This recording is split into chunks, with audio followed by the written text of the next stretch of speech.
Hi friend hi hello नमस्कार। देखो तो आपण मैंने जो मैंने आप अपेक्षा कर पांचतम किस्ती आपण को सुभद्रा योजना जोटा आप मिल से आपको जन दूसरी। तो आपंकर सुभद्रा योजना आपंकर वर्ष को दुईटी मिली था आपंकर देखो दुईटी किस्ती मिलता है आपंकर जोटा आपंकर रक्षाबंधन और आपंकर जोटा वुमेन्स डे मिली थाए।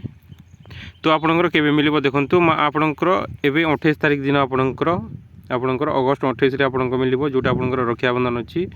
तो रक्षाबंधन तारीख दिन आपको 5,000 टका लेखाएं मिल और जो मैंने टोटाली पाई ना से आपको 25,000 टका आपको मिल जो मैंने टोटाली पाई ना पर्यंत 25,000 टका से डायरेक्ट मिल एवं जो मानकर पेंडिंग अच्छी ए पर्यंत एप्रूव होनी। तो से कौन करेंगे देखो ये जोटा 28 तारीख पड़ा आपणकर पैसा जोटा एप्रूव है आपणकर पैसा जोटा 5,000 टका लेखाए से आपणकर नेक्स्ट पछे आसो आपणकर एवं जो मैंने एप्रूव हो जाए कि टोटाली पाई ना से डायरेक्ट अकाउंट को आपणकर डीबीटी साहाय्य आपको 25,000 टका लेखाए टोटाली आसो।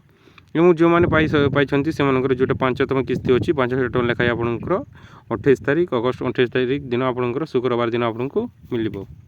ये रोचे आपणकर सुभद्रा योजनार अपडेट। Thank you.